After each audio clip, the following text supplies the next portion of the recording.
Africa has seen a rapid growth in mobile connections over the last decade. Mobile connections across the continent in 2000 had a penetration rate of roughly 2%, and by 2011 this had grown to around 65%. That's according to research by A.T. Kearney. Alongside this growth has been the expansion of a number of mobile network operators across Africa. Bronwyn Seaborn spoke to David Ehren, who's partner and head of Africa for Analysis Mason, to discuss how some of these operators are looking to keep costs down.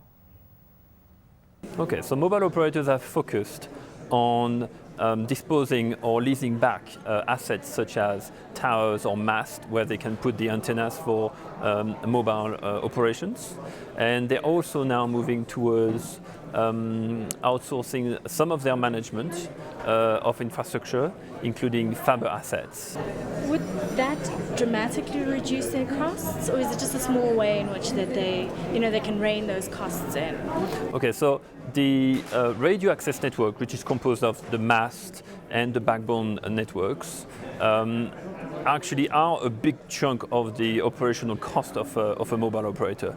So by sharing this infrastructure with others, maybe another operator or eventually maybe three operators, they can actually decrease dramatically their cost base. Something like 25 to 30% should be achieved quite readily. Do you have some examples of some of the companies that have already done this? So most of the mobile operators in Africa have done this in some of the regions where they operate. We've seen a lot of tower sharing in Nigeria. We've seen a lot in South Africa, and now in a greater amount of countries are now experiencing this kind of network sharing and moving in towards sharing the backbones as well. What are you noticing as some of the overarching trends across the continent, particularly obviously in your field? Okay, so the key trend in Africa is that the growth in subscriber numbers on mobile networks is declining.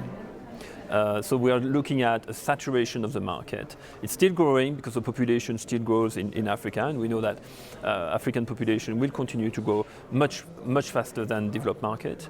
And people are continuing to acquire SIM cards.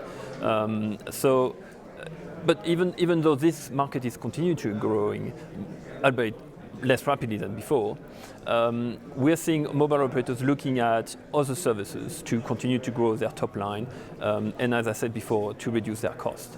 One key thing they're looking at is over-the-top services. Over-the-top services have been until now provided by people like Skype or LinkedIn or other voice over IP operators, and now mobile operators are moving into this field to be able to capture a larger share of this ecosystem.